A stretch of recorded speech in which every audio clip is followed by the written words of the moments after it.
नाम गोपीचंद चौधरी और मैं मेडिकल में जॉब है मेरा।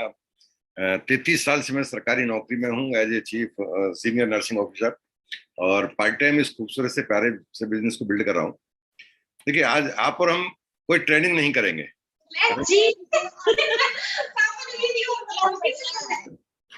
पहले तो बिल्कुल क्लियर होना है आपके, कोई ट्रेनिंग नहीं है, आपको दिमाग पर कोई स्ट्रेस नहीं डालना है। हम केवल जनरल डिस्कस करेंगे, और जनरल डिस्कशन में ये जरूरी है कि बहुत सारी चीजें चूंकि हमें कैसे उससे जुड़े हुए हैं आपस में न्यूट्रलाइट के माध्यम से, कि हमें बेसिक इंफॉर्मेशन सभी के पास होनी चाहिए।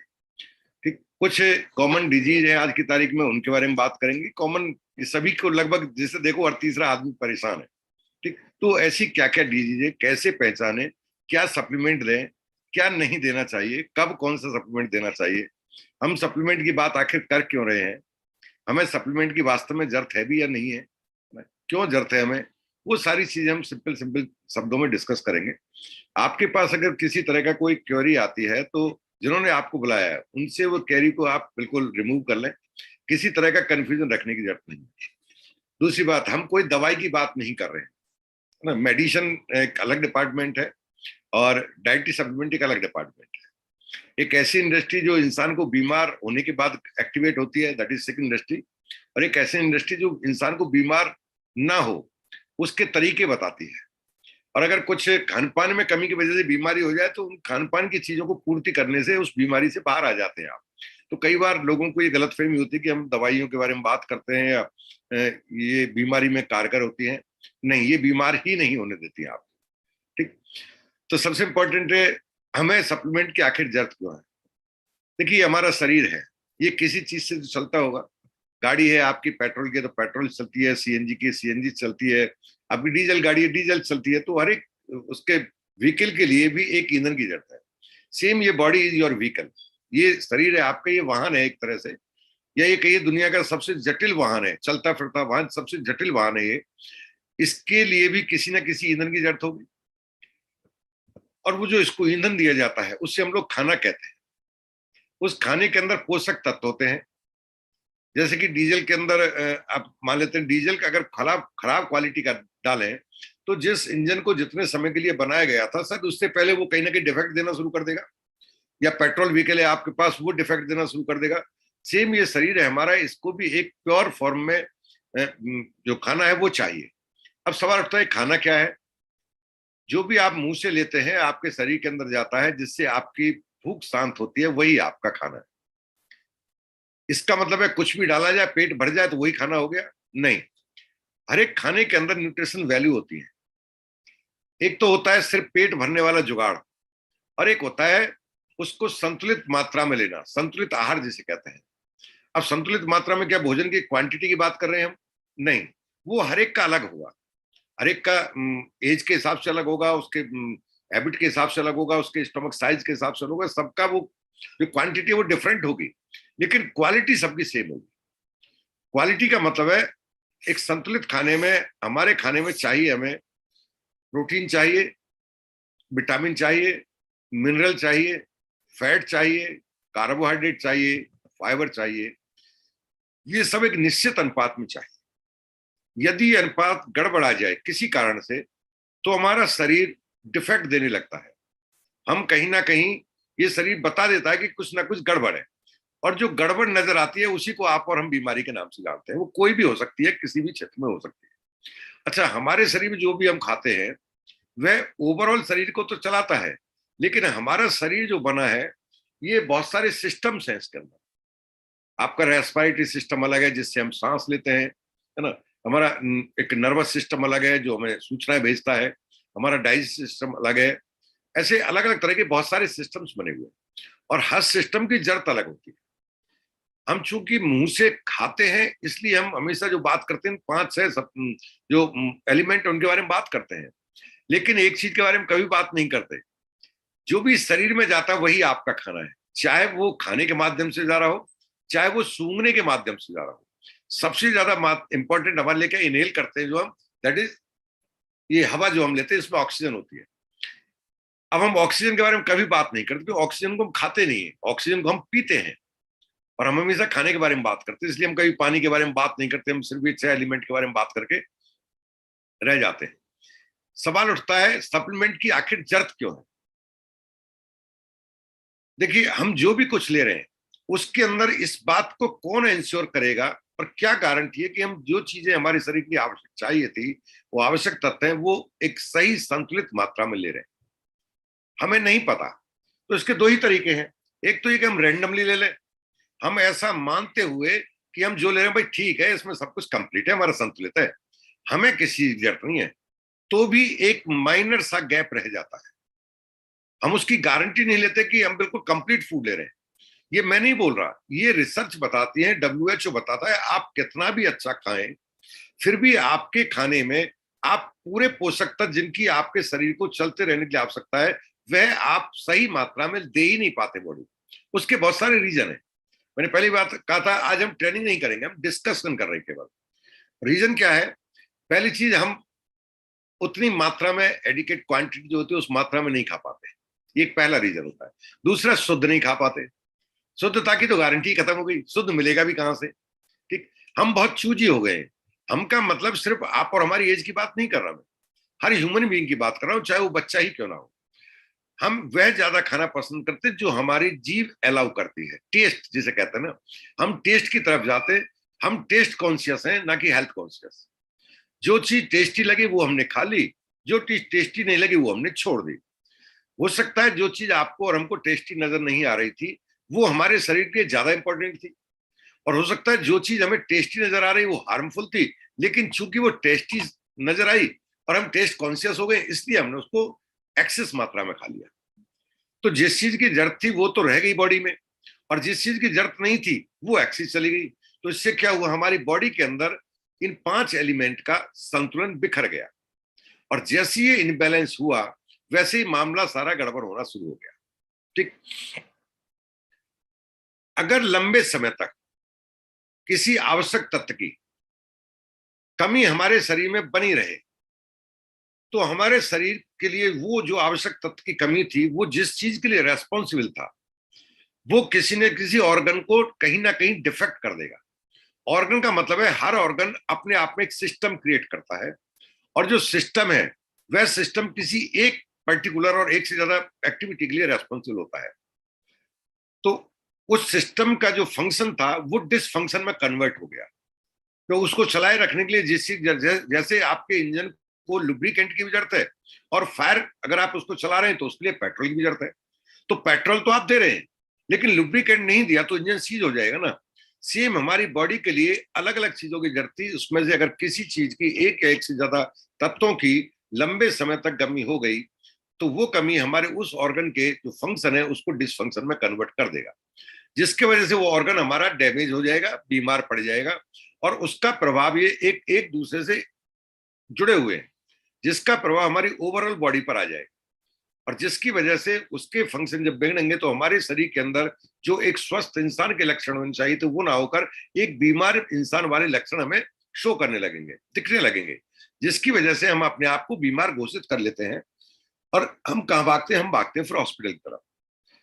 देखिए, जो बीमारी आपके अंदर, शरीर के अंदर जो बीमारी जिसे कहते हैं वो रेस्पॉन्सिबल होती है, उसके लिए कोई वायरस होना चाहिए आपकी बॉडी में एंटर कर गया हो, या कोई जर्म्स होना चाहिए, या कोई बैक्टीरिया होना चाहिए, कुछ ना कुछ ऐसे फॉरेन बॉडी होनी चाहिए जिसने आपकी बॉडी पर असर डाला है, जिससे आपकी बॉडी लड़ नहीं पाई, उसकी वजह से आप बीमार पड़ गए, उसे कहते हैं बीमारी। लेकिन अगर किसी खान पान की वजह से शरीर बीमार हुआ है, कमी की वजह से बीमार हुआ है, तो एक्चुअल वो बीमारी का एहसास कराता है, लक्षण ऐसे होते हैं, और वो बीमारी हमें लगने लगती है वो बीमारी नहीं है, वो हमारी बॉडी का क्या है, एक तरह से डिसफंक्शन है, पूरी बॉडी का सिस्टम ही गड़बड़ा गया। उस स्थिति में हमें जिस चीज की कमी का एहसास हुआ था, जिस चीज की कमी की वजह से बीमारी का एहसास हो रहा था, उसकी पूर्ति कर देंगे तो वो बीमारी का जो लक्षण था वो ऑटोमेटिक गायब हो जाएगा। ठीक तो हमें नहीं पता कि हमें किस चीज कमी हो रही है। तो एक तो बात करेंगे, आप जब मानते हैं सब कुछ स्वस्थ है तो आप रैंडमली जो लें वही आपको कमी नहीं होने दे। एक उसे कहते हैं RDA, रिकमेंडेड डेली अलाउंस। ये रिकमेंडेड डेली अलाउंस जो होता है ये उनके लिए रिकमेंड किया जाता है जो रोजाना अपने आप को ऐसा मानते हुए कि मैं संतुलित मात्रा में खा रहा हूं, तब जो माइन्यूट गैप होता है उसकी पूर्ति करता है ना। इसे हम लोग प्रोफाइलेक्टिक कहते हैं। प्रोफाइलेक्ट का मतलब है बचाव के लिए, ठीक, सब कुछ सही है तो बचाव बना रहे आपका। एक होता है थेरेप्यूटिक। थेरेप्यूटिक हम उसे कहते हैं जिसमें बीमार पड़ने के बाद एक डेफिशिएंसी किसी मिनरल की, किसी विटामिन की या किसी भी तत्व की लंबे समय तक हुई और एक लिमिट से ज्यादा नीचे आ गई, तो फिर उसको एक प्रोफाइलेक्टिक डोज से तो कवर नहीं किया जा सकता ना। वो तो बनी उसके लिए थी जो सब कुछ सही था जिसका। अब चूंकि गड़बड़ ज्यादा हो गई है तो वहां पर हम उसको एक एक्सेस मात्रा में डोज देते हैं, और उस एक्सेस मात्रा में डोज देने के लिए स्पेसिफिक एक पर्टिकुलर एक या एक से ज्यादा तत्व की कमी है, मिनरल की कमी है, विटामिन कमी है, तो हमें स्पेशली उसकी मात्रा देनी होगी जिसकी ज्यादा कमी है। जिसकी कमी नहीं है उसको तो हम बहुत कम मात्रा में दे सकते हैं। तो फिर उसके लिए एक सेपरेट सप्लीमेंट हमें देना होगा स्पेसिफिक। मान लेते हैं बॉडी के अंदर आयरन कमी होगी तो हमें एक सेपरेट आयरन देना होगा। अब हमारा एक कॉम्बिनेशन जो जिसमें आयरन भी है वो काम नहीं करेगा। कैल्शियम कमी होगी तो हमें कैल्शियम का एडिशनल सप्लीमेंट देना होगा, एक कॉमन सप्लीमेंट जिसके अंदर कैल्शियम था but that was quantity of IDA recommended, जो डेली अलाउंस था उस मात्रा में था, वो अब काम नहीं करेगा ना। वो आपका रेगुलर मानते थे तब काम कर रहा है, तो वहां पर हम उसको एडिशनल कैल्शियम देंगे, एडिशनल विटामिन सी देंगे, एडिशनल विटामिन डी देंगे। तो वहां पर हमें एक्सेस मात्रा में देने की जरूरत होती है। क्लियर है? ये सिंपल सिंपल सी चीजें जो हमें समझ में आनी चाहिए। जब हम बचपन से जवानी की तरफ चल रहे होते हैं, जवानी कहा गया लगभग 30 साल की उम्र तक को, है ना। 30 से ऊपर को कहा गया अधेड़, और 50 के बाद कहा गया वृद्धावस्था की तरफ जा रहा है। तो जब यंग एज की तरफ जा रहे हैं तब सप्लीमेंट का इंपॉर्टेंस बढ़ जाता है, क्योंकि वहां पर हमें और आपको या जो भी उस एज के दौर में चल रहा है वहां पर उसकी रिक्वायरमेंट ज्यादा होती है, क्योंकि वो ग्रोथ स्टेज में होता है। उसके शरीर का और शरीर के हर ऑर्गन का और हर सिस्टम का साइज इंक्रीज हो रहा होता है, और जब इंक्रीज हो रहा होता है तो जरूरत भी ज्यादा होती है। दुर्भाग्य की बात है कि बच्चे को सबसे ज्यादा जो ग्रोथ तेजी से करता है, सबसे ज्यादा जहां उसको बैलेंस डाइट की जरूरत होती है, वहां वो सबसे कम और सबसे छोटी डाइट लेता है। आजकल के जो बच्चे हैं वो सबसे ज्यादा कम मात्रा में खाते हैं, बहुत कम उनका हो गया, और जिसको खाते हैं उसका आपके बॉडी के न्यूट्रिशन वैल्यू से कोई लेन देन नहीं। बर्गर खाते हैं, चाउमीन खाते हैं, जंक फूड खाते हैं, चिप्स खाते हैं, उसके अंदर तो कोई न्यूट्रिशन वैल्यू नहीं है। न्यूट्रिशन वैल्यू का मतलब मैं फिर क्लियर कर देता हूं, वो 5 पोषक तत्व जिनके बारे में बात की थी, छठा फाइबर, तो वो तो 6 के 6 को नहीं लेते उसके अंदर। क्यों नहीं लेते? क्योंकि वही आदत, वही बच्चा बड़ा होकर यंग बनता है, वही आगे चलकर प्रौढ़ बनता है, और वही आगे अधेड़ जो होता है उसके आगे चलकर वही वृद्धावस्था बन जाता है। जब हम 50 साल को क्रॉस कर देते हैं, 45-50 क्रॉस कर देते हैं, तो हम बुढ़ापे की तरफ चल रहे होते हैं। अगेन हमारी फूड सप्लीमेंट या कोई भी ये पोषक तत्व इनकी जरूरत बढ़ जाती है, क्योंकि अब हमें मेंटेनेंस के लिए चाहिए। जवानी में हमें ग्रोथ के लिए चाहिए था, बचपन में और जवानी में हम ग्रो कर रहे थे, लेकिन वृद्धावस्था में हमें क्या चाहिए? मेंटेन के लिए। क्यों? क्योंकि उस टाइम जो हम खाते हैं उसको हमारा शरीर पचा नहीं पाता है, डाइजेस्ट नहीं कर पाता। जो भी आप ले रहे हैं उसमें से एक सिस्टम हमारा बना हुआ है जिसमें से डाइजेशन प्रोसेस के थ्रू सप्लीमेंट को हमारी बॉडी ब्लड के थ्रू हमारी ऑर्गन तक पहुंचाती है। लेकिन हमारी आंतें, आंतों के अंदर जो सेल है या पूरा सिस्टम बना हुआ है जो एब्जॉर्ब करता है, वो इतना वीक हो चुका होता है कि वो हमारे अच्छे बेहतरीन खाने में से भी न्यूट्रिशन वैल्यू को सक नहीं कर पाता है। इसलिए वहां अगेन इस सप्लीमेंट की रिक्वायरमेंट बढ़ जाती है। अब सवाल उठता है, इसका मतलब हमें 30 साल से 50 साल के बीच में सप्लीमेंट नहीं लेना चाहिए? लेना चाहिए। क्यों लेना चाहिए? क्योंकि हमारा शरीर के अंदर जो सेल है, जैसे कि आपके व्हीकल का हर पार्ट काम में आने के बाद डैमेज हो रहा है, उसकी कार क्षमता घट रही है, इसलिए कहते हैं कौन सा मॉडल गाड़ी है। मॉडल का मतलब कितने किलोमीटर चली है। जितने ज्यादा किलोमीटर चली है, जितना पुराना मॉडल है, उस हिसाब से उसके, हमारी मैडम हंस रही है, हम तो यंग मॉडल है, हमारी तरफ देख के हंसती हो, तो उसके हिसाब से हमारी जो जरूरतें हैं वो बढ़ जाती, ठीक। और जब हमारी रिक्वायरमेंट बढ़ेगी तो हमें सप्लीमेंट की ज्यादा जरूरत होगी। वहां पर हम एक तरह से मान लीजिए ज्यादा बॉडी को लेकर बहुत ज्यादा कॉन्शियस नहीं होते, हम कहते हैं आज ही हम सब कुछ ठीक है, हम एनर्जी जो भी खाते हैं उससे एनर्जी प्रोड्यूस होती है, और उस एनर्जी के गलतफहमी में बॉडी को ज्यादा डैमेज कर रहे होते हैं, वही वक्त होता है। ठीक। अब कुछ एक शब्द आपने सुने हुए हैं, जाने पहचाने शब्द है आपके, उन्हीं को मैं दोबारा से बता रहा हूँ, सरल भाषा में बता रहा हूँ। इम्यूनिटी के बारे में हर आदमी बात करता है, इम्यूनिटी इम्यूनिटी चिल्लाता है, और हम बड़े कंफ्यूज हो जाते हैं साहब इम्यूनिटी क्या है। देखिए, हमारे शरीर की हर बीमारी के लिए रेस्पॉन्सिबल है इम्यूनिटी नाम का वर्ड। अब ये इम्यूनिटी क्या है? हमारे शरीर के सारे सिस्टम जब जो उनका फंक्शन है उनको प्रॉपर कर रहे हैं, सबका एक टेस्ट होता है, सबका एक वैल्यू होती है कि ये रिलीज कर रहा है, इतनी मात्रा में कर रहा है, नहीं कर रहा है, ये थायरॉक्सिन को रिलीज कर रहा है, ये फलानी चीज को रिलीज कर रहा है, B12 को रिलीज कर रहा है, इस एडिक्वेट क्वांटिटी में रिलीज कर रहा है, नहीं कर रहा। अगर वो इतना नहीं कर रहा है तो ऑब्वियसली वो ऑर्गन हमारा बीमार पड़ने लग गया है। तो सभी ऑर्गन हमारे अपने फंक्शन को, कहते हैं ओवरऑल बॉडी टेस्ट जो कराते हैं, सभी सही दिशा में जा रहे हैं, और सभी का जो रीडिंग आ रही है वो एक प्रॉपर आ रही है। तो हम कहें हमारी ओवरऑल बॉडी की इम्यूनिटी ठीक है, यानी कि हमारे सारे सिस्टम काम कर रहे हैं। लेकिन इम्यूनिटी में अलग अलग इम्यूनिटी भी होती है। जैसे अचानक से अभी जब बात आई थी वायरल एक इन्फेक्शन से हम लोग गुजरे थे, तो बात आई थी इम्यूनिटी का, एक वर्ड जो नहीं जानता था वो भी जानने लगा था, क्योंकि वहां पर इम्यूनिटी की बात आ रही थी। ये अलग अलग तरह की इम्यूनिटी अलग अलग होती है। पहली इम्यूनिटी होती है जिसे कहते हैं हम लोग बेसिक इम्यूनिटी। बेसिक इम्यूनिटी या ओवरऑल इम्यूनिटी। ओवरऑल इम्यूनिटी का मतलब है बॉडी के हर जो ऑर्गन है वो एक प्रॉपर सिस्टमेटिक ढंग से अपना फंक्शन में है।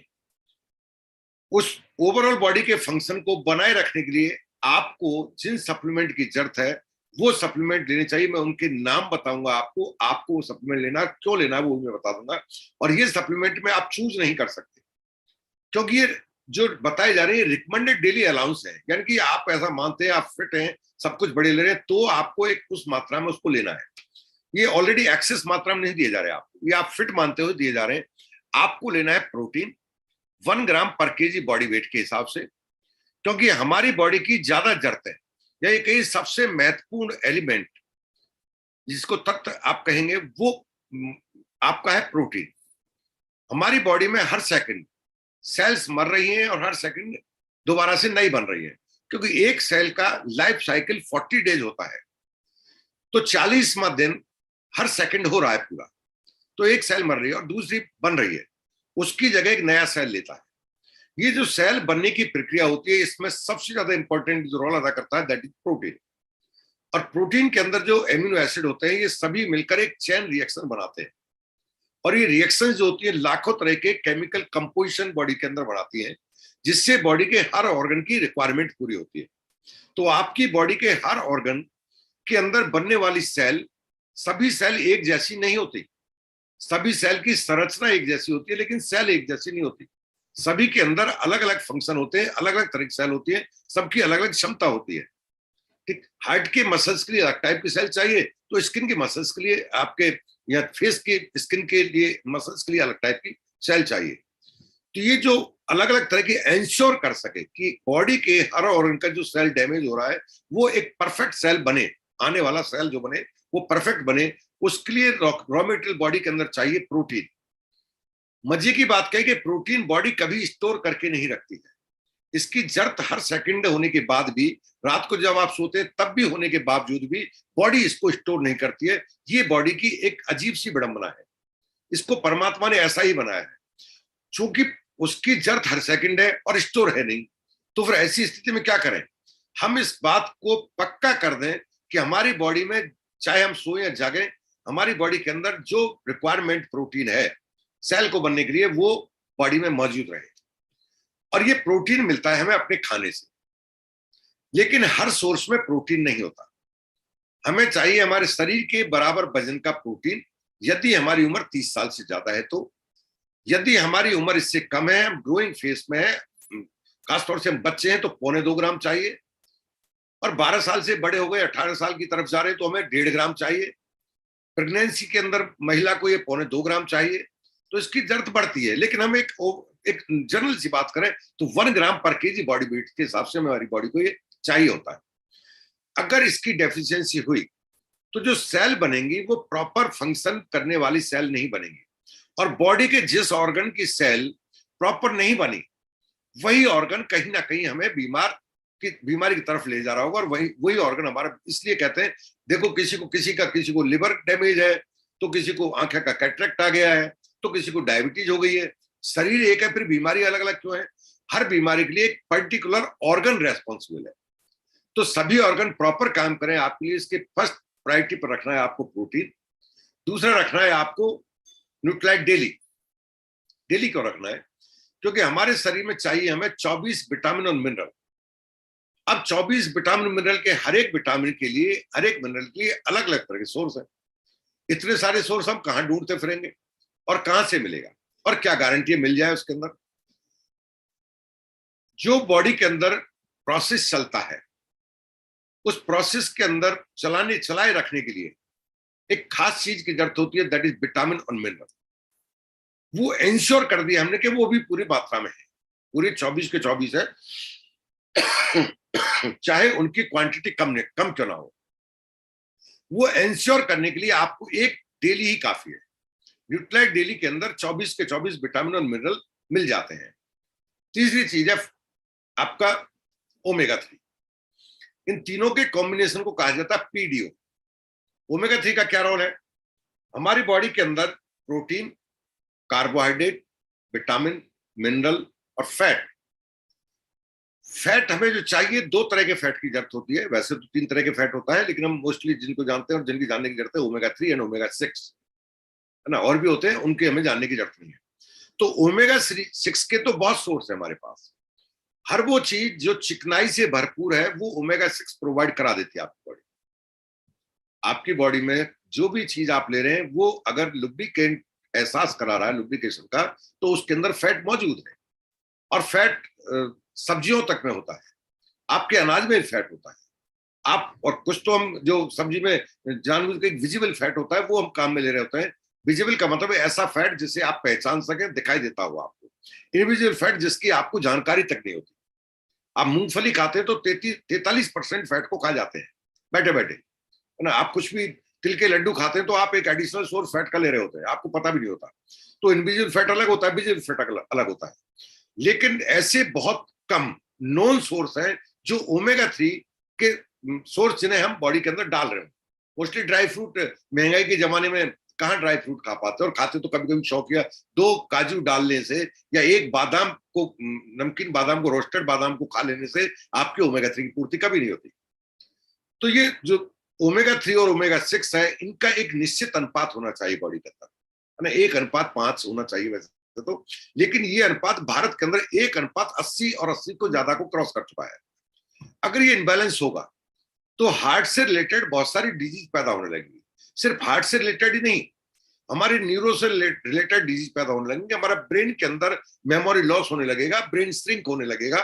तो ब्रेन तो बनता ही ओमेगा 3 से है ना। तो वहां पर ये जो हमारे होता है ना, उनके सब भूलने की बीमारी हो गई, होगा वो सारी बीमारी, याद नहीं रह पाता, ध्यान नहीं रख पाता, स्ट्रेस में चले जाना, डिप्रेशन, एंजाइटी, ये सब ओमेगा 3 की डेफिशिएंसी होता है। यही कारण है कि जब हमारे कोई भी न्यूरल जैसे प्रॉब्लम आती है, नर्व से रिलेटेड प्रॉब्लम आती है, तो हमेशा डॉक्टर साहब को ओमेगा 3 देते हैं, क्योंकि नर्व के लिए रेस्पॉन्सिबल है वो B12 है। ये बात सबको पता है। बट आपकी नर्व जो काम कर रहे हैं, उनका मेन जंक्शन तो आपके ब्रेन के अंदर है ना। तो उस ब्रेन के जंक्शन को ठीक नहीं किया हमने, मेन मीटर पे से तार को ठीक नहीं किया, वहां फी जुड़ा हुआ है, आगे की पूरी वायरिंग में नहीं डाल, तो उससे क्या होना जाना है। तो हमें नहीं पता होता, हम केवल कुछ छोटी मोटी जानकारी वजह से 1 सेकंड में इग्नोर कर देते हैं। वहां पर आपको ओमेगा 3 लेना है। तो ये 3 चीजें अगर आपने बॉडी में दी, तो आपकी ओवरऑल इम्यूनिटी की पॉसिबिलिटीज बढ़ जाती है कि ये परफेक्टली काम करे। ये ओवरऑल हो गई। अगर आप ये सब नहीं ले रहे हैं, है ना, इसके अंदर आपको कुछ और चीजें जोड़ देनी चाहिए ओवरऑल। और के लिए विटामिन सी जोड़ देना चाहिए, आपको विटामिन डी जोड़ देना चाहिए, और आपको CFV जोड़ देना चाहिए, concentrate fruit and vegetable. PDO plus vitamin C, है ना। टाइम की वजह से नहीं बता रहा हूं, बाकी विटामिन सी बहुत इंपॉर्टेंट है, और विटामिन डी इससे भी ज्यादा इंपॉर्टेंट है। विटामिन डी के बारे में शॉर्ट में आपको बता देता हूं। आपकी और हमारी सेहत को बनाए रखने के लिए हमारे और आपका मूड बहुत रेस्पॉन्सिबल होता है। मूड का मतलब है खुशी। हमारे ब्रेन के जो फंक्शन होते हैं, है ना, उसमें एक सर्किट बनता है ना, उस सर्किट के ऊपर वायरिंग होती है एक तरह से, उसको जॉइंट को करने के लिए वहां विटामिन डी की जरूरत होती है। और विटामिन डी सेरोटोनिन नाम का एक हार्मोन बनाता है। ब्रेन के अंदर अगर विटामिन डी की कमी होगी तो इंसान का मूड ज्यादा स्विंग करेगा। ज्यादा स्विंग का मतलब है सेकंड्स में मूड बदल जाएगा, मूड अपसेट हो जाएगा, मूड ऑफ हो जाएगा, झंझलाहट आएगी, चिड़चिड़ाहट आएगी। उसका प्रभाव ओवरऑल पूरे परिवार पर भी आता है। तो उसका जो हमारा मूड है उसका प्रभाव हमारे शरीर पर पड़ता है, और शरीर की वजह से हमारे पूरे शरीर के ऑर्गन के फंक्शंस पर पड़ता है।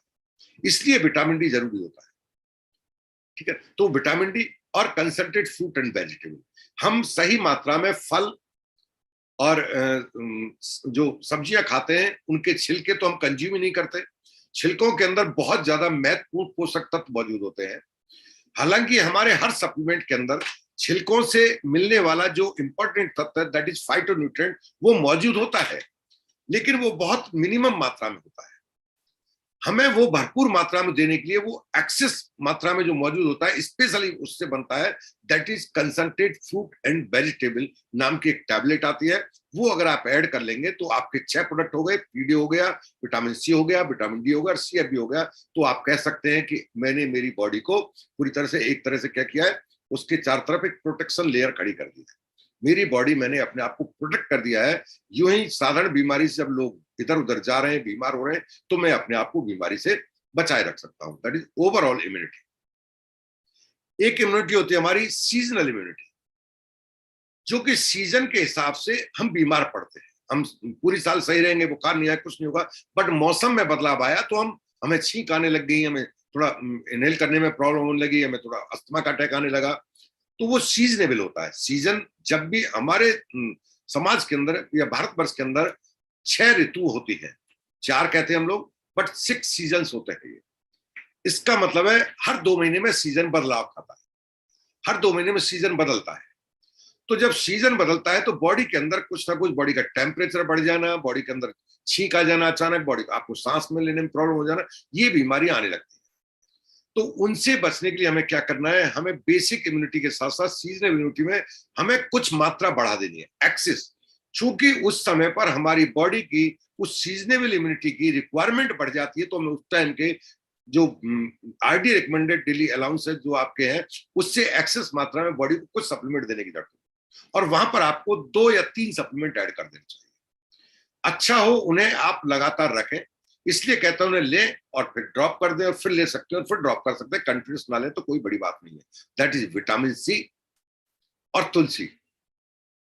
ये दोनों जो सप्लीमेंट है ये हमारी सीजनल इम्यूनिटी पर अफेक्ट करते हैं। आप रेगुलर इम्यूनिटी को रख सकते हैं, उसमें भी इसको ऐड कर सकते हैं, बट 6 उसमें रखने हैं। लेकिन अगर रख सकते हैं, पॉकेट अलाउ करता है, दैट्स वेरी गुड। नहीं रख सकते तो आप इन्हें बीच बीच में लेते रहे और बीच बीच में ड्रॉप करते रहे। एक डिब्बी ले ली आपने, फिर गैप कर सकते हैं, फिर एक डिब्बी ले ली। एक डिब्बी हमारा कोई पैकिंग 1 मंथ के लिए होता है। एक बार अल्टरनेट आप छोड़ते हैं, फिर आप शुरू कर दें, फिर छोड़ दें, फिर शुरू कर दें, क्योंकि 6 सीजन होते हैं, इसलिए आपको इनको अल्टरनेटिव ले सकते हैं। Plus chyawanprash. Chyawanprash not A vitamin, not a mineral, but ये एक इंडियन हर्ब्स से बना हुआ है। हर्ब्स का एक बड़ा कॉम्बिनेशन, जिसको आयुर्वेद या हम ये कह सकते हैं वेदों से लिया गया है। उसका अपना एक रोल है, जड़ी बूटियों का अपना एक रोल है। तो आप उस रोल का भी फायदा उठा सकते हो, और उसका सप्लीमेंट आपके पास वो सप्लीमेंट नहीं है, वो आपका डाइट है, मेन डाइट का हिस्सा है, वो आपको उसका फायदा आप ले सकते हैं। एक होता है आपका वायरल इम्यूनिटी, जो समाज के अंदर वायरस डिजीज जब आती है वो हमेशा नहीं रहती है, हालांकि वायरल चलते रहते हैं। तो वो जो वायरस होते हैं, उन वायरसों से लड़ने के लिए बेसिक इम्यूनिटी ही काफी होती है। लेकिन एक ऐसा वायरस जो पहले से मौजूद नहीं था, अचानक से एक नया म्यूटेशन होकर एक नया वायरस आया, तो बॉडी उससे हमारी पहले से जानकार नहीं है, बॉडी पर उस तरह के वायरस ने कभी हमला नहीं किया, तो एक नए वायरस से लड़ना पड़ रहा है बॉडी। तो जब भी ऐसा लगे, अभी एक और वायरस आ रहा है ना, नाम फार्म में आप मतलब एक वायरस गया है, अभी सीजनेबल डिजीज है, बीमारियों का आप नहीं जानते तो बता दूं आपको, 2.5%, यानी कि 250% जो रूटीन पेशेंट था 3 दिन पहले तक, हम कहें तो 1 वीक पहले तक, उसका अभी 2.5 गुना पेशेंट हॉस्पिटल के अंदर। सभी हॉस्पिटल का डाटा है, मैं जहां नौकरी करता हूँ वहां का भी यही डाटा है, आसपास की पीएचसी का डाटा है, डिस्ट्रिक्ट हेडक्वार्टर का डाटा है, पूरे राजस्थान का डाटा है। ठीक है ना। तो इस टाइम वायरस भी है और सीजन भी चेंज हुआ है, कुछ नए वायरस भी हैं, कुछ पुराने वायरस भी हैं। तो वायरस के जब आपको संभावना दिखे तो आपको अपने खाने में विटामिन D3 बढ़ा देना चाहिए। विटामिन डी मान लीजिए, D3 छोड़िए, विटामिन डी बढ़ा देना चाहिए और कैल्शियम की मात्रा बढ़ा देनी चाहिए। कैल्शियम का अपना एक रोल है ना। कैल्शियम की जब स्पेशल ट्रेनिंग करेंगे तो उसमें जानेंगे। कैल्शियम मोस्ट इंपॉर्टेंट एलिमेंट, बहुत इंपॉर्टेंट एलिमेंट है, मिनरल है, जिसकी हमारी बॉडी को जरूरत होती है। तो इस टाइम अगर आप मानते हैं कि एक नया वायरस है, आप उससे डर रहे हैं, आपको लगता है मुझे वो नहीं होना चाहिए, या घर के आसपास कोई बीमार हो रहा है ना, किसी को अगर बुखार जैसा लक्षण है उसको, और वो बरसात में नहीं भीगा है, तो उसको एक कहीं ना कहीं वायरल का अटैक हो चुका है, ठीक। और उसमें मत जाइए, कोई जांच वांच कराने की जरूरत है, वो ऑटोमेटिक 5 दिन में हो जाएगा आपका। अगर उसको बढ़ा देते तो उस वायरस से जब अपने आप वायरल डिजीज बॉडी लड़ सकती है और 5 दिन में ठीक कर सकती है, 7 दिन में ठीक कर सकती है, तो फिर हमें लेने की जरूरत क्या है सप्लीमेंट। बीमारी तो ठीक हो जाएगी, शरीर लड़ लेगा, लेकिन शरीर कमजोर हो जाएगा, है ना। लड़ाई के बाद शरीर आपका कमजोर हो जाएगा। वो कमजोरी ना आए, वो वीकनेस आप फील ना कर सको, शरीर उस लड़ाई को आसानी से लड़ सके। इसलिए आपको ये सप्लीमेंट उस टाइम पर ऐड कर देनी चाहिए। एक होता है situational immunity. Situational immunity situation के आधार पर तय होती है। अभी आप यहाँ बैठे हुए, अलवर में बैठे हुए, दिल्ली में बैठे हुए, अचानक आपको एक काम आ गया और आपको मान लेते हैं जाना पड़ गया बॉम्बे, तो वहां का एनवायरमेंट अलग मिलेगा। एक साथ आपने सिर्फ 24 घंटे और फ्लाइट से गए तो 8 घंटे में टोटली एनवायरमेंट चेंज कर दिया, तो बॉडी को आपने एक शॉक दिया। बॉडी जिस एनवायरमेंट में रूटीन में अपने आप को ढाले हुई थी, बॉडी के फंक्शन काम कर रहे थे, वहां अचानक से आपने इसको शॉक दिया, एक साथ इसका पूरा एनवायरमेंट चेंज कर दिया, तो आपने क्या किया, एक सीजनल चेंज लाया। ऐसी स्थिति में आपकी बॉडी उस सीजनल शॉक को झेल सके, आपको एक स्पेशल प्रोडक्ट कॉर्पोरेशन देता है, दैट इज ट्रिपल गार्ड एकिनेशिया। एकिनेशिया एक हर्ब है जो आपको सीजनल शॉक से बचाती है। अचानक से आपको कभी शॉक लगे, अचानक आप ठीक है और बहुत ज्यादा छींक आती चलेगी, हालांकि इस तरह के लक्षण उनको आते हैं जो बेसिक अपने इम्यूनिटी है उसको मेंटेन करने पर काम नहीं करते। जो पीडीओ नहीं लेते हैं, ये 6 प्रोडक्ट मैंने बताई नहीं लेते हैं, उनको इस तरह के शॉक आने की ज्यादा चांस होते हैं। उनको अस्थमा का अटैक हो जाएगा। अटैक का मतलब है शॉक। उनको अचानक छींक बहुत ज्यादा हो जाएगी, उनको अचानक गला चौक हो जाएगा। तो ऐसी स्थिति अगर अचानक शॉक लगा तो बेसिक इम्यूनिटी बिल्ड करने में वक्त लगता है ना, it take some time. But ऐसी चूंकि शॉक लगा तो आपको इमीडिएट बूस्टर डोज चाहिए, तो उस स्थिति में आप अपनी बॉडी को बूस्टर डोज प्रोवाइड करें थ्रू इकिनेशिया। इकिनेशियल है और तुलसी आप सपोर्टिव में ले सकते हैं, विटामिन सी सपोर्टिव में ले सकते हैं। तो ये कुछ तरह की इम्यूनिटी थी जहां पर आपको काम वो समझने की जरूरत थी। एक आप और हम चूंकि एक ऐसे बिजनेस से जुड़े हुए हैं जिसमें लोग हमें अपनी जरूरत के हिसाब से ये मानते हैं अभी समाज में कि कुछ भी जैसा इस चीज में तो एमबे का ही प्रोडक्ट काम करेगा, तो हमारे पास आते हैं और हम उनको ब्लाइंड सप्लीमेंट दे देते हैं। प्लीज ब्लाइंड सप्लीमेंट ना दें, नुकसान नहीं होगा आपने दे दिया तो, बट सामने वाले को फायदा भी नहीं होगा और उसका पैसा चला जाएगा। इससे एमवे डिस्ट्रीब्यूटर की और एमवे की एक इमेज बिल्डिंग है, वो कहीं ना कहीं अटैक प्रभावित हो जाती है। तो कैसे पता लगाएं? कुछ सिंपल सी चीजें बता रहा हूं मैं आपको, जिसके लिए आपको कोई मेडिकल पढ़ने की जरूरत नहीं है। एक खास तौर के आते हैं एनीमिया, सुना हुआ एनीमिया के मरीज बहुत आते हैं, सब खून की कमी है, चेक कराओ तो हीमोग्लोबिन का लेवल जिसका 10 से नीचे आ गया उसे हम लोग एनीमिक कहते हैं। हालांकि 12 से नीचे कहते हैं, बट एक सही डेफिनेशन है 10 से नीचे का अगर है तो हम कहते हैं एनीमिक। अब एनीमिया उसने बोला नहीं, खून की कमी उसने बोला नहीं, उसने बोला है कि मेरा खून ब्लड का जो लेवल है वो 11 पे आ गया जी 10। हम सीधा जवान पे आते उसको बोलते हैं आयरन लेना शुरू कर। क्या आयरन काम करेगा? नहीं करेगा। मैं आपको बेसिक वो बता रहा हूं, फंडामेंटल। जो भी आता है उसको डायग्नोस होने से पहले वो एक जांच करा लेता है। जो मरीज है वो डॉक्टर ज्यादा है, आज की तारीख मरीज कम है, और यही समस्या है कि उल्टे सीधा चक्कर खा रहा होता है, पैसा लुटा रहा होता है। एक जांच कराता है वो सीबीसी, ये नाम आप सबका सुना हुआ है। सीबीसी एक सिंपल जांच होती है, 100-150 रुपए लेता है पैथोलॉजिस्ट, और वो एक जांच करके एक पेपर आपको पकड़ा देता है। उस सीबीसी को पढ़ने की सीखने की जरूरत नहीं है आपको, बट उस सीबीसी में एक शब्द आप लिख लीजिए, उसे सीख जाइए। उसमें एक शब्द लिखा होता है एमसीवी। उसके बहुत सारी रीडिंग्स होती हैं, अलग तरह प्लेटलेट होती है ना, वो सब आपको डॉक्टर नहीं बनना है, आपको एक शब्द सीखना है एमसीवी, उसमें लिखा होता है। अगर ये एमसीवी की रीडिंग 100 से कम है, 100 से कम है तो आपको आयरन देना है। ये अगर रीडिंग 100 से कम है, 80, 85, 65, 84, 90, 95, बिलो 100 है तो आपको आयरन देना है, उसका हीमोग्लोबिन बढ़ जाएगा।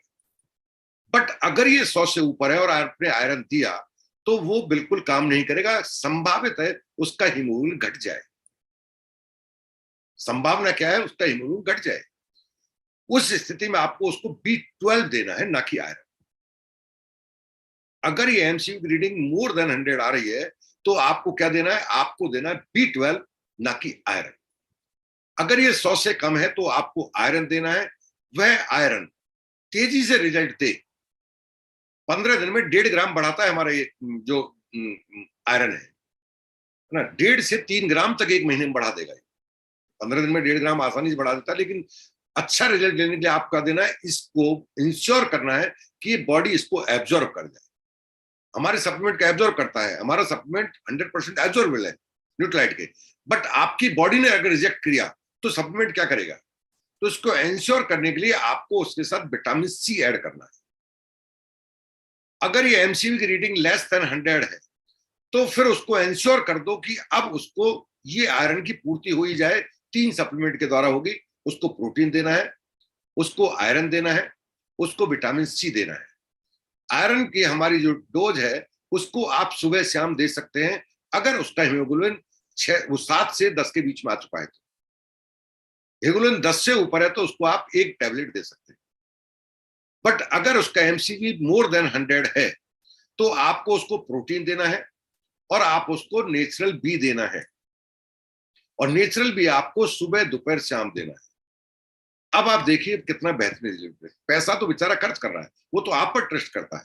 तो ये बेसिक जानकारी है जो हमें होनी चाहिए, जिसके लिए आपको किसी अपलाइन को फोन करने की जरूरत नहीं होगी। सिंपल सा वो करना है, हमें ये शो करना है कि हम इसकी समझ रखते हैं, लेकिन साथ में ये भी शो करना है हम डॉक्टर नहीं है, हम डॉक्टरी नहीं करते हैं, बट हमें सप्लीमेंट की बेसिक समझ है हमारे पास। ठीक, तो ये आपको थोड़ा सा ध्यान रखना है। एक जांच बहुत करा के आते हैं और बहुत लोग बोलते हैं जी मेरा तो कोलेस्ट्रॉल बढ़ गया। Cholesterol is a common word, और वो ये कैसे इंश्योर करते हैं मेरा कोलेस्ट्रॉल बढ़ गया, और वो हमेशा कोलेस्ट्रॉल रीडिंग बताते हैं। तो उन्हें कहिए आपको कोलेस्ट्रॉल बढ़ा हुआ है, ठीक है, तो आपने जांच कराई होगी और उस जांच को कहते हैं लिपिड प्रोफाइल। उस जांच को लिपिड प्रोफाइल कहते हैं। लिपिड प्रोफाइल का मतलब है, प्रोफाइल का मतलब है वह लिपिड जिसकी जांच करें, जिसे आप कोलेस्ट्रॉल करे थे उसको बाइफरगेट किया गया, उसके एक कॉमन वर्ड के अंदर कुछ और सूक्ष्म चीजें हैं जिनके बारे में गहनता से जांच की गई है। ठीक, टोटल कोलेस्ट्रॉल बढ़ रहा है तो ऐसा कभी नहीं होता कि वो टोटल ऊपर की रीडिंग बढ़े, उसके अंदर कुछ चीजें और होती हैं, जैसे एलडीएल होता है, वीएलडीएल होता है ना, उसके अंदर आपका एचडीएल होता है, ट्राइग्लिसराइड होते हैं, ये कुछ कॉमन वर्ड है। तो इन कॉमन वर्ड में आपको क्या मोटा मोटा ध्यान रखना है, अगर टोटल कोलेस्ट्रॉल बढ़ रहा है उसका, वाकई बहुत ज्यादा रीडिंग नहीं है, देखिए बहुत ज्यादा का मतलब है जो उसकी मिनिमम रेंज है उसमें +10% कर लीजिए आप, तो इतने को हम ज्यादा नहीं मानते। ये वेरी करता है मशीन टू मशीन, इसलिए हो सकता है मान लेते कोई रीडिंग 40 एक सही रीडिंग है, एचडीएल की 40 सही रीडिंग है, वो उसका 40 में 36 आ गया, तो हो सकता है दूसरी मशीन पे वो सही आ जाए, लेकिन इससे नीचे जा रहा है तो हम मान लेते हैं कि अब इसको सप्लीमेंट की जरूरत है। तो टोटल जो रीडिंग आपका वो है ऊपर का, अगर ये 10% ज्यादा है, 200 की बजाय ये 220 को क्रॉस कर गया है, तो हम कहते हैं टोटल कोलेस्ट्रॉल बढ़ रहा है। तो टोटल कोलेस्ट्रॉल के आपको क्या देना चाहिए? पहली चीज उसको रिकमेंड कीजिए फैट को बंद कर दे, फैट को बंद कर दे, रिड्यूस कर दे। उसको सप्लीमेंट के साथ साथ सही सलाह भी जरूरी है, और वो आप दे सकते हैं। फैट रिड्यूस कराइए, उसके खाने में फाइबर की मात्रा जोड़ दीजिए, उसको रॉ फूड खाने के लिए रिकमेंड कीजिए ताकि वो फैट उसके ब्लड में ना जाकर बाहर निकल जाए, और इस काम को बड़े आसानी से करता है फाइबर। उसको कहिए आप कच्ची सब्जियां, ताजा फल और सब्जियां खूब खाइए, रॉ फूड खाइए, सब्जी पकाकर नहीं, आप कच्ची गाजर खाइए, कच्चे आप खीरा खाइए, जो भी कच्चा खाया जा सकता है वो खाइए। अगर वो एडिक्वेट मात्रा में नहीं खा पाता है, और वो मात्रा होती है पूरी बॉडी वेट, मान ली 70 किलो का व्यक्ति, तो 700 ग्राम रॉ फूड चाहिए उसको, गुठली और छिलके निकालने के बाद। सब्जी, हरी सब्जियां, फल, ये मिनिमम उसको 10% उसकी बॉडी का चाहिए। अगर वो इतना नहीं ले पाता है या मिल रहा है तो उसकी क्वालिटी की इंश्योरेंस नहीं है, तो उसको आप न्यूट्रालाइट का फाइबर सप्लीमेंट ऐड कर दीजिए, टोटल कोलेस्ट्रॉल के बहुत अच्छा रिजल्ट देगा। ठीक, और क्या करना है? पीडीओ बेसिक जो प्रोडक्ट है वो उसकी बॉडी को उसको रिकमेंड कर दीजिए। क्यों रिकमेंड करना है? क्या उससे कोलेस्ट्रॉल घटेगा? नहीं, बढ़ते हुए कोलेस्ट्रॉल की वजह से बॉडी के और ऑर्गन पर डिफेक्ट आने वाला है, अभी नहीं आया, ये उसका लक है। तो और ऑर्गन फाइट करने की स्थिति में आ जाए, इसलिए उसको बेसिक इम्यूनिटी को बूस्ट करने के लिए पीडीओ उसको रिकमेंड कर देना है। साथ में बेहतर उसको ऐसी स्थिति में, देखिए कोलेस्ट्रॉल है क्या, पहली बात बता देता हूं। जो भी हमने खाया उसका ठीक से मेटाबॉलिज्म नहीं हुआ, तो जो सड़ रहा है, एक तो पच गया तो बॉडी ने कंज्यूम कर दिया, एक सड़ रहा है तो वो कोलेस्ट्रॉल की फॉर्म में चला जाता है। तो वो जो ऐसी स्थिति में मेटाबॉलिज्म को इंक्रीज करने की जरूरत होती है, और मेटाबॉलिज्म बढ़ाने के लिए आपके पास बेहतरीन प्रोडक्ट है। पहला तो है आपका जो हम कहते हैं एबीएच, वो आप उसको रिकमेंड कीजिए, सस्ता है, अच्छा है। उसको सुबह शाम एबीएच रिकमेंड कर दीजिए, या 2 टैबलेट एक साथ रिकमेंड कर दीजिए। और उसको मेटाबॉलिज्म इंक्रीज करने के लिए उसको फिजिकल एक्टिविटी के बारे में जरूर एडवाइस कीजिए कि भाई फिजिकल एक्टिविटी बढ़ाए, ये उसको आप सलाह देंगे। अब एलडीएल अगर उसका ज्यादा बढ़ रहा है तो आपको क्या सलाह देनी है, उसको बोलना है आप, जो होता है ना कोल्ड प्रेस ऑयल आते हैं, कोल्ड प्रेस ऑयल कौन से होते हैं, मोटी भाषा में हर वो तेल जो कोलू से या स्पिलर से निकाला जाता है कोल्ड प्रेस कहलाते हैं। और जिन तेल को एक केमिकल प्रोसेस से निकाला जाता है, मोटी भाषा में समझ लीजिए रिफाइंड खतरनाक तेल है, उसको रिफाइंड को बंद करा दीजिए। कोलू से निकाला जाने वाला तेल नारियल तेल है, कोलू से निकाले जाने वाला तेल आपका मूंगफली का तेल है, सरसों का तेल है। उसको कहिए आप रिफाइंड को बिल्कुल हटा दें, डालडा नाम की चीज को बिल्कुल हटा दें। अब डालडा नहीं आता है, रिफाइंड ही आता है, उसे बिल्कुल हटा दें। और कोलू का जो तेल आता है, सरसों का तेल सब जगह मिलता है, ये रिकमेंड की पहली सलाह तो उसको ये देनी है आपको। दूसरा, मेटाबॉलिज्म इंक्रीज करने के लिए आपको जो बताए थे प्रोडक्ट, एबीएच रिकमेंड करें उसको, और उसको कुछ वॉक करना रिकमेंड करें, तो उसको रिजल्ट मिलेगा। दूसरी चीज, उसको बोलते हैं कोलेस्ट्रॉल कभी भी रातों रात घटने वाली प्रक्रिया नहीं है, इसको रोज रोज जांच कराने की जरूरत नहीं है। एक बार अगर आप इसका कोई सप्लीमेंट पर और मेडिकेशन पर है तो आपको 4 महीने बाद जांच कराने की जरूरत है। बहुत स्लो प्रोसेस है घटने का, ये बढ़ा भी एक रात में नहीं था, रात को आपने जांच करा अलग रीडिंग थी और सुबह वो जंप करके, ऐसा कभी नहीं होता है। तो ये जो चीज स्लो प्रोसेस से बढ़ रही है वो स्लो प्रोसेस से घटेगी। हम रिवर्स प्रोसेस में जा रहे हैं क्योंकि हम कॉन्शियस हो गए हैं। अगर हम कॉन्शियस पहले रहते तो ये इंक्रीज प्रोसेस में होते ही नहीं है। अगर उसकी रीडिंग ट्राइग्लिसराइड की बढ़ी आती है, ज्यादातर ट्राइग्लिसराइड को लेकर लोग डरते हो, ये ट्राइग्लिसराइड तो 1000 तक चला जाता है ना, 600 800 1000, डरने की जरूरत नहीं है, घटाना बहुत आसान है। पहली चीज, उसके सलाह क्या देनी है आपको, बोलनी है हर वो चीज जो जवान पर रक्त में मिठास देती है बिल्कुल एलिमिनेट कर दीजिए। चाहे वो चावल है, चाहे वो आलू है, चाहे वो चीनी है ना। वो तो चीनी तो एहसास क्या देती है, तो है ही मीठी। चाय फीकी, उसको करा दीजिए, यानी उसकी उसमें से कार्बोहाइड्रेट को टोटल कट कर देना, ग्लूकोज को टोटल कट कर। बिना इसको कट किए कोई दुनिया की मेडिसिन उसको ठीक नहीं कर सकती। और उसके जो प्रोडक्ट है ऊपर जो दिए थे मेटाबॉलिज्म बढ़ाने वाले, उसमें आपको गार्लिक हार्ट केयर ऐड कर देना। नाम इसका हार्ट केयर है, बट इसका जो काम है वो गार्लिक का खून को पतला बनाए रखना। ट्राइग्लिसराइड की वजह से खून गाढ़ा तेजी से होता है ना। ट्राइग्लिसराइड तो ग्लूकोज है ना, एक तरह से वो मीठे से जो बन रहा है, तो वो खून को गाढ़ा करता है। वहां पर खून के की तरलता को मेंटेन करने के लिए वहां पर उसको रिकमेंड कीजिए गार्लिक। अगर उसका एचडीएल कम है, 40 से कम है, तो वो बहुत रिस्क में है, हार्ट अटैक की संभावना उसको मोस्टली ज्यादा है।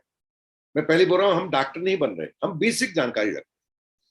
उस एचडीएल को बढ़ाने के लिए उसको क्या देना है आपको, आपको देना है ओमेगा 3, ठीक, प्लस ये जो हमारा मिल्क थिसल होता है, ये रिकमेंड करना है। ये जो कोलेस्ट्रॉल प्रोसेसिंग है, प्रोसेस जो कोलेस्ट्रॉल बनता है, ये बनता कहाँ है, ये बनता है लिवर में। और लिवर के फंक्शन को, इसलिए जब भी कोई आप में जितने लोग हैं रैंडमली आप देख रहे हैं, हम लोग 100 लोग हैं, हम लोग जूम पर, सभी अगर कल एक नियम से जांच कराएं, अपना केवल सोनोग्राफी कराएं, तो हम में से मोर देन 60% के लिवर फैटी ही निकलेंगे। और फैटी लिवर इज इंडिकेशन कि आपका लिवर डिसफंक्शन मोड में जा चुका है। अगर अब नहीं संभले तो मामला गड़बड़ हो जाएगा। और ये पता नहीं है जब आप जांच कराएं फैटी लिवर निकले तो कि आपका लिवर फैटी था कितने समय से। तो वहीं से शुरुआत हो गई कि जी अब तो ये अब चाहे तो लिपिड प्रोफाइल करें ना, गड़बड़वा भी निकलेगा। ठीक है, तो मिल्क थिसिल हमारी बॉडी को आप अल्टरनेट पीरियड में देते रहे। अल्टरनेट का मतलब है एक डिब्बी ले ली, फिर आप 1 से 2 महीने गैप करें, फिर एक डिब्बी ले लें, फिर गैप करें, फिर एक डिब्बी ले लें। ये क्या करता है, ये उसको फिल्टर करता है। जो फिल्टर होता है एक तरह से, इसको जैसे आपकी एसी की जाली होती है, उसमें से आप डस्ट को निकाल देते हैं, फिर वही लगा देते हैं। तो वो जो डस्ट निकालने का प्रोसेस है आपका, सेम प्रोसेसिंग काम करता है आपका मिल्क सेल।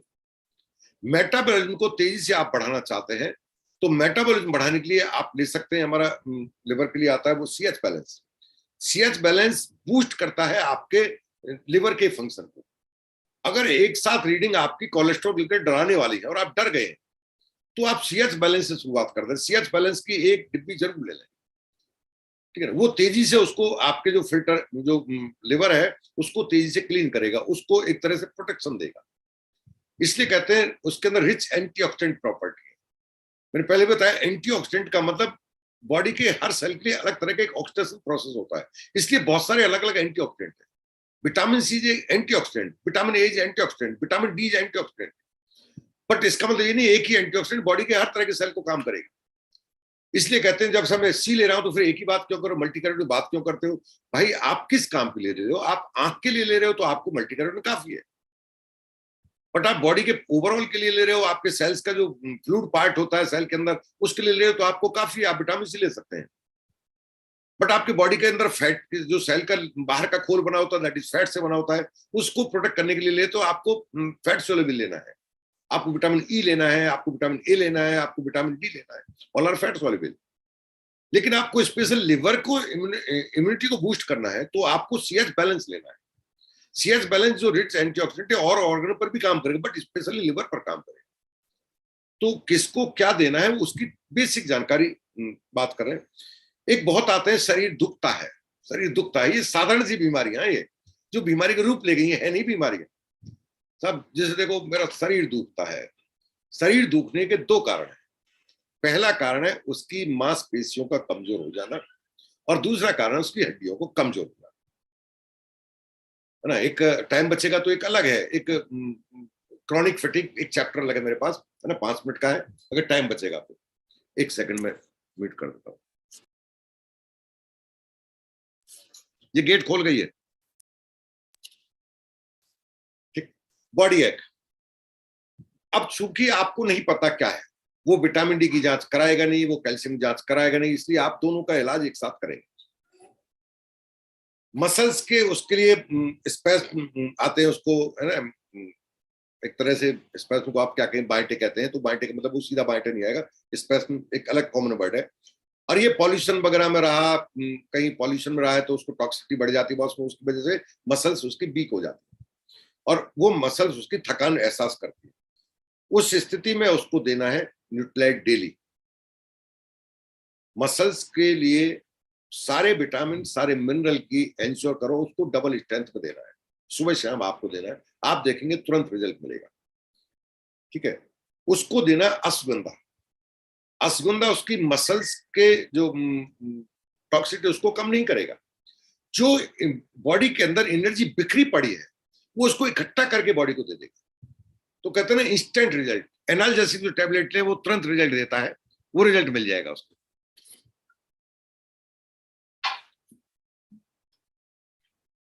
तो उसको वो तुरंत रिजल्ट का एहसास होगा, इसलिए अश्वगंधा वहां पर बूस्टर का काम करेगा, जस्ट लाइक एनाल्जेसिक काम करेगा।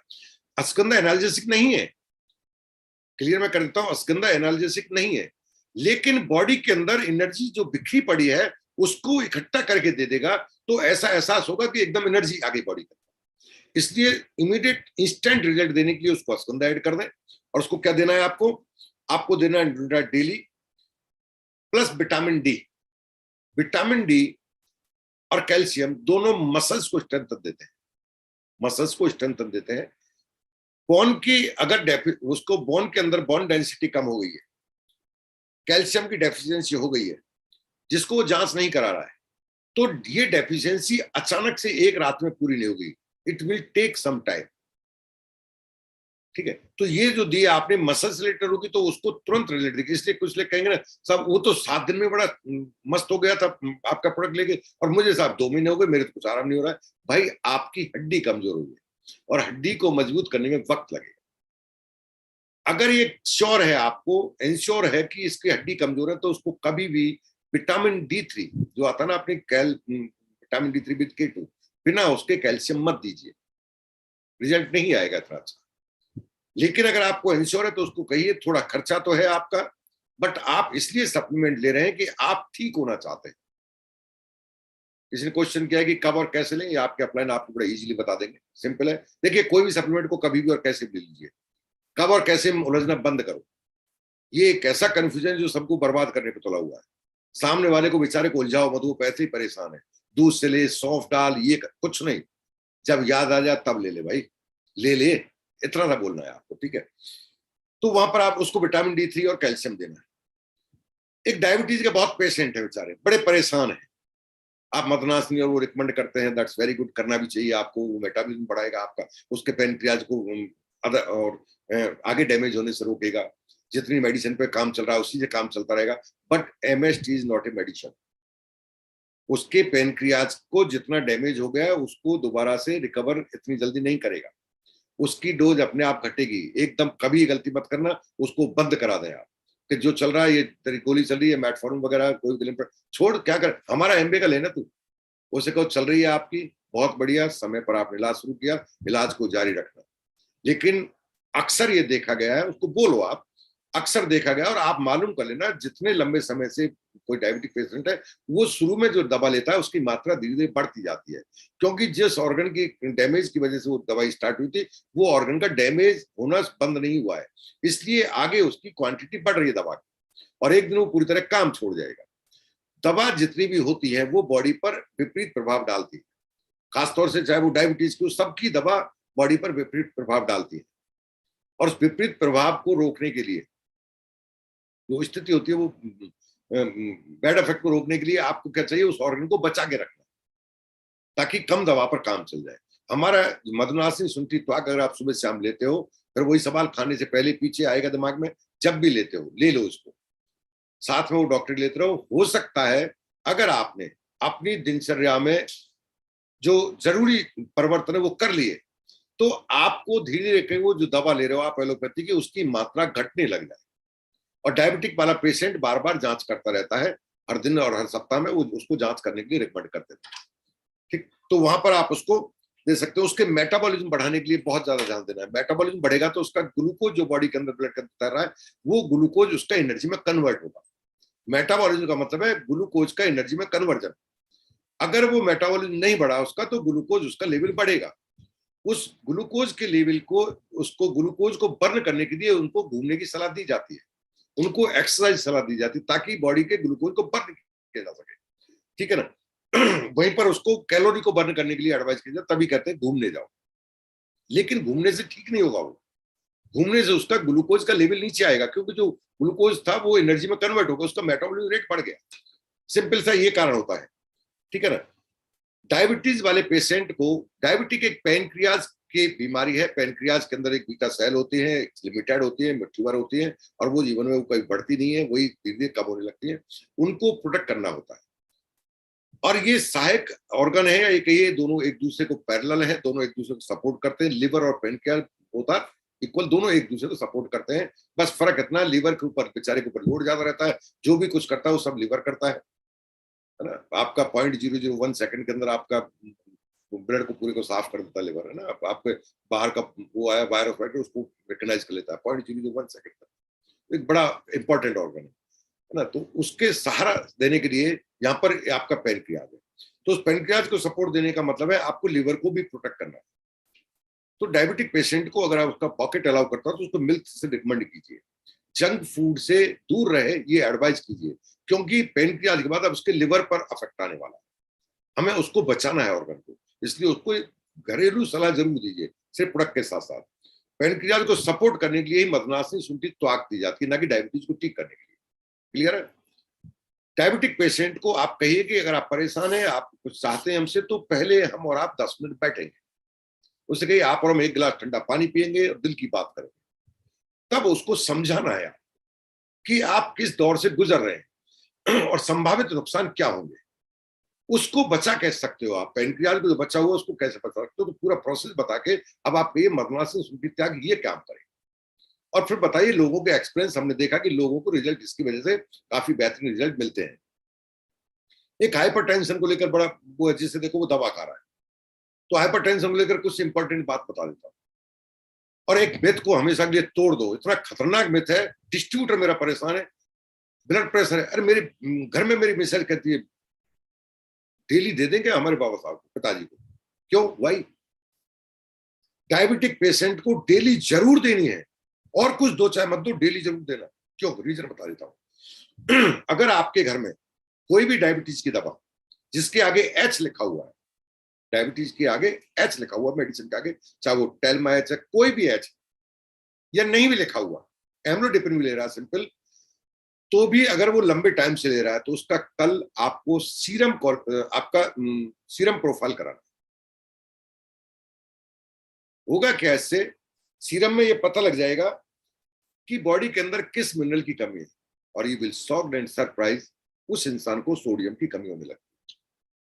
क्योंकि जितनी भी डायबिटीज, जितनी भी उसकी मेडिसिन है हाइपरटेंशन की, सभी डाययूरेटिक होती है, सभी ज्यादा पेशाब लाने वाली होती है, बॉडी में से वो फ्लूइड को खींचती है, पानी को खींचती है, तब बॉडी का प्रेशर कम किया उसने। प्रेशर ही तो, पानी में से ब्लड को तो नहीं निकालेंगे बाहर, पानी को निकालेंगे। ऐसी स्थिति में बॉडी में से इंपॉर्टेंट मिनरल भी कम होते हैं। अगर कोई लंबे टाइम तक मेडिसिन ले रहा है तो संभावना बहुत ज्यादा होती है कि उसके अंदर सोडियम की कमी हो जाए। इस तरह की मिनरल की डेफिशिएंसी होती है, वो डेफिशिएंसी से प्रोटेक्ट करने के लिए आपको डेली देना है। आपको बता दो, सोडियम एकमात्र ऐसा मिनरल है बॉडी के अंदर, अगर इसके लिमिट से ज्यादा कमी हो गई तो वो शॉक में चला जाएगा और उसको कभी रिकवर नहीं किया जा सकता। 1% चांस होते हैं वो बचे वापस, अगर एक बार वो बेहोश में चला गया। और झटके में बोल देते, बिना जाने पूछे बोलते डेली बंद कर दे। क्यों कर दे भैया डेली बंद? तो उसको डेली बंद नहीं करानी। अब एक कंफ्यूजन आएगा आपको, फिर हाइपरटेंशन वाले को कम नमक की सलाह क्यों दी जाती है? अब आप सोचोगे कम नमक की सलाह क्यों दी जाती है? सलाह कम नमक तो उसको देना पड़ेगा, लेकिन एक लिमिट है, उससे नीचे नहीं जाना आपको, उससे नीचे नहीं जाना आपको। 3 ग्राम नमक उसको फिर भी चाहिए ही चाहिए। एक्सिस नमक की सलाह बंद की जाती है, नमक कम लेना बोलते हैं। अगर आप सलाद ले रहे हो तो एक्सिस नमक रोकने की जरूरत नहीं है। कभी ये नहीं कहा जाता बिना नमक की सब्जी खाना, कभी ये नहीं कहा जाता रोटी में नमक नहीं डालना है आपको, ऐसा बोला जाता कभी नहीं। हमने अर्थ लगा लिया, उसको नमक बंद कर दिया डॉक्टर ने, कम नमक किया है ना। सोडियम का जो सेल है उसके अंदर, अंदर की जो आपकी आर्टरीज है उसके अंदर डैमेज करता है, इसलिए वो होता है। लेकिन एक लेवल तक तो आपको रखना होगा, और उस लेवल के, उस खतरे से बचने के लिए आपको डेली देनी करती है। आप खाने में मोस्टली कम कर देते हैं, वो पेशेंट ही कम कर लेता है। और ऐसी स्थिति में एक तो वो कम कर रहा है, एक डायबिटिक है उसके अंदर, उसकी वजह से बॉडी में कम हो रहा है, तो वो खतरे में चला जाता है। हार्ट हेल्थ के लिए आपको क्या देना है? और हाइपरटेंशन का मतलब है अब उसके हार्ट के ऊपर लोड आने वाला है। हाइपरटेंशन का मतलब है अब उसके हार्ट को ज्यादा काम करना पड़ रहा है, और ऐसी स्थिति में उसको क्या देना है? उसको देना है आपको अलग अलग काम बता देता हूं। हार्ट एक ऑर्गन है, इसके अंदर मांसपेशियां हैं, ये मांसपेशियां खतरे में नहीं आ जाए इसलिए प्रोटीन देना है। इसलिए रिसर्च आपने बहुत सारी सुनी है, इतने परसेंट प्रोटीन एक्स्ट्रा देने से 20% हार्ट अटैक की संभावना घट जाती है ना। WHO की रिसर्च पढ़ी है आपने। उसका कारण क्या है कि इन मसल्स को अब आपको ज्यादा हिफाजत रखने की जरूरत है, तो आपको प्रोटीन देना है, एक्सेस मात्रा में प्रोटीन देना है, आपको डेली देना है। डेली क्या करेगा? डेली जो मेटाबॉलिज्म को बढ़ाएगा, इलास्टिसिटी होती है, सेल की इलास्टिसिटी होती है, वो दो चीज उसकी इलास्टिसिटी का मतलब है अचानक से अगर ब्लड प्रेशर शूट कर गया तो वो जो आर्टरीज है वो बस्ट ना हो जाए। और आर्टरी सिर्फ ये नहीं होती जो खून बह रही है, ब्रेन के अंदर भी जो होती है वो भी आर्टरी होती है जो बारीक बारीक होती है। अगर एक लिमिट से ज्यादा प्रेशर हुआ तो फट ना जाए, उस फटने की प्रक्रिया को रोकने के लिए उनके अंदर इलास्टिसिटी का होना जरूरी है। और जो हम दवा लेते हैं वो इलास्टिसिटी कम करती है। जो हमारा लाइफ स्टाइल है, जो जिस तरह के डैमेज हो रहा है हमारा शरीर, वहां इलास्टिसिटी कम होती है। इसलिए वो जिसको कहते हैं कि साहब उसको पैरालाइज हो गया, जिस कहते हैं शॉक में चला गया, उससे बचाव के लिए आपको डेली मिनरल का बहुत बड़ा रोल है, बेहद बड़ा, विटामिन मिनरल का, प्लस CFB। हाइपरटेंशन वाले मरीज को डेली के साथ CFB ऐड कर दीजिए। CFB क्या कर रही है? उसको प्रोटीन देना है, डेली देना है, ओमेगा देना है, CFB देना है, और आपको कोएंजाइम Q10 देना है। मैं इनके सबके बता रहा हूँ क्यों सबको देना है, सबके अलग अलग रोल है। प्रोटीन वो मसल्स जो बने उनको स्ट्रेंथन मिल सके, अच्छे से पंप कर सकें क्योंकि उनके ऊपर लोड आ चुका है। डेली आपको देना है, उसका पूरा मेटाबॉलिज्म सिस्टम सही रहे, विटामिन मिनरल मसल्स के जो होता है ना सिकुड़ना, उस प्रक्रिया में सपोर्ट करता है विटामिन मिनरल। वहां पर उसी प्रक्रिया को प्रॉपर बनाए रखने के लिए विटामिन डी रिकमेंड किया जाता है हमेशा उसके पेशेंट को। हाइपरटेंशन वाले पेशेंट को विटामिन डी दिया ही जाता है, तो आप विटामिन डी वहां दे दीजिए। प्लस आपको कोएंजाइम Q10 देना है। कोएंजाइम Q10 उन मसल्स को स्ट्रेंथन देता है। प्रोटीन ने मसल्स बनाई, रस्सी तो बना दी, लेकिन रस्सी के अंदर वो संकुचन की प्रक्रिया है, उसको भी तो कोई ना कोई कंट्रोल करेगा, वो आपका कोएंजाइम Q10 करेगा। तो ये ओवरऑल उसको ये पूरा पैकेज देना है। स्ट्रेस एंजाइटी एक मेन डिजीज है। स्ट्रेस एंजाइटी में विटामिन डी देना ही देना है आपको। विटामिन डी का मेन काम सेरोटोनिन है, और सेरोटोनिन अगर ठीक से बन रहा है तो एक खुशी देने वाला एहसास आपको रहेगा, तो आप स्ट्रेस से वैसे बाहर आ जाएंगे। विटामिन डी की डेफिशिएंसी मेन कॉज होता है डिप्रेशन का और एंजाइटी। विटामिन डी की डेफिशिएंसी मुख्य कारक है एंजाइटी का, डिप्रेशन में जाने का, घर के माहौल के साथ साथ। और एक लास्ट में आपका बहुत कुछ सब कुछ चल रहा है पर सब थकान नहीं उतरती, जिसे क्रॉनिक फैटिग कहते हैं। उसके कुछ कारण है, उसके मुख्य कारण 7 हैं। सबको एक डंडे से नहीं आंकना, एक ही कारण नहीं है। पहला, उसको ये जांच होनी चाहिए। पहला, कहीं उसको एनीमिया तो नहीं है। अगर उसको हीमोग्लोबिन कम है तो उसकी बॉडी के अंदर ऑक्सीजन सप्लाई कम हो रही है, क्योंकि हीमोग्लोबिन उसकी बॉडी में और ऑक्सीजन ले जाता है ब्लड के अंदर, और वो हर ऑर्गन तक ऑक्सीजन सप्लाई करता है। और ऐसी स्थिति में उसके अंदर संभावना है कि एनीमिया हो उसको। अगर एनीमिया सही है तो दूसरी जांच होती है हाइपोथायरॉइडिज्म, नॉट हाइपर। हाइपोथायरॉइडिज्म का मतलब है कि उसके अंदर थायराइड की जो प्रोसेस है वो कहीं ना कहीं गड़बड़ हो गया है। ये दूसरा कारण होता है थकान रहने का। तीसरा होता है डायबिटीज। डायबिटीज इसमें इसलिए थकान होती है कि ग्लूकोज का यूटिलाइजेशन नहीं होता, ग्लूकोज उसका बर्न नहीं हो रहा है, ग्लूकोज उसका मेटाबॉलिज्म प्रोसेस का स्लो हो गया है, और ग्लूकोज बर्न नहीं हो रहा है तो बॉडी को एनर्जी नहीं मिल रही है, इसलिए भी वो थकान महसूस करता है। तो वो तीसरी उसकी जांच होनी चाहिए। चौथा, ब्लड प्रेशर लो है तो वो थका रहेगा। और ब्लड प्रेशर लो का मतलब है हमारे हर ऑर्गन को रॉ मटेरियल चाहिए, रॉ मटेरियल पहुंचाता है ब्लड, और ब्लड में इतनी प्रेशर ही नहीं रहा कि वो उसको कहते हैं ना तीसरी मंजिल पर खून नहीं पहुंच, आपका पानी नहीं पहुंच रहा है, तो उसका मोटर का प्रेशर कम हो गया है। तो एडुकेट प्रेशर चाहिए चाहिए। एक्सिस प्रेशर नुकसानदायक है, लो प्रेशर नुकसानदायक है। ब्लड प्रेशर एक्सिस होगा तो अलग खतरे हैं, लेकिन लो होगा तो वो थकान महसूस कर सकता है। तो उसका ये सिंपल जांच करा ले। विटामिन डी और कैल्शियम की डेफिशिएंसी तो नहीं है। अगर विटामिन डी और कैल्शियम की डेफिशिएंसी तो उसकी मसल्स टोन कम हो जाएगी, इसकी वजह से थकान महसूस करेगा। और लॉन्ग टर्म फास्टिंग तो नहीं करता, ज्यादा तो व्रत नहीं रहता है वो। अगर वो ज्यादा व्रत रहता है तो उसकी बॉडी के अंदर जो कमी होगी डेफिशिएंसी, वो प्रॉपर न्यूट्रिएंट्स की कमी होगी। प्रॉपर न्यूट्रिएंट्स नहीं मिल रहे होंगे, इसलिए वो थकान महसूस कर सकता है। Fasting is very good, but एक लिमिट में। वीक में एक दिन काफी है, लेकिन वीक में 3-3 बार कर रहा है वो, तो उसकी बॉडी को प्रॉपर न्यूट्रिएंट्स नहीं मिल रहे, इसलिए वो थका रह सकता है। और क्या है, अगर सभी टेस्ट नॉर्मल है, सभी टेस्ट नॉर्मल है, तो फिर कारण हो सकता है उसका एंजाइटी और डिप्रेशन। फालतू का सोचे चला जा रहा है, मेन कॉज है थकान का। उस सोच में प्रोडक्टिविटी नहीं है कहीं भी, बट दिमाग बहुत दौड़ रहा है। आपको बता दूं, आपकी बॉडी की टोटल एनर्जी का 25% एनर्जी को कंज्यूम करता है आपका ब्रेन। जितनी भी जो भी खा रहे हो उससे एनर्जी प्रोड्यूस हो रही है, शरीर चल रहा है, सब कुछ चल रहा है, हाथ पैर चल रहे हैं, आप दौड़ रहे हो, भाग रहे हो, सब कुछ कर रहे हो, लेकिन आप पड़े हो और आप चिंता में और सोच रहे हो, दिमाग को दौड़ा रहे हो, जो कि है नहीं। दिमाग है नहीं, दौड़ाने में कसर नहीं छोड़ रहे, तो भी 25% एनर्जी खा गए आपकी को। ऐसी स्थिति में आपकी बॉडी को एनर्जी आप प्रोड्यूस कर सकें, उन सप्लीमेंट को दो। और वहां पर फिर बात आती है, बेसिक थकान है तो पीडीओ विद अश्वगंधा लीजिए। और आप देखिए उसको कैसे, तो बेसिक जानकारी है, ये कोई ट्रेनिंग नहीं थी, ये एक सिंपल जानकारी है। हम लोग सप्लीमेंट से जुड़े हुए, हम लोगों ने कोर्स किए हुए, हम लोग सप्लीमेंट रिकमेंड करते हैं, तो अच्छा हो, कम पैसे में उसको बेहतर लाभ मिल सके।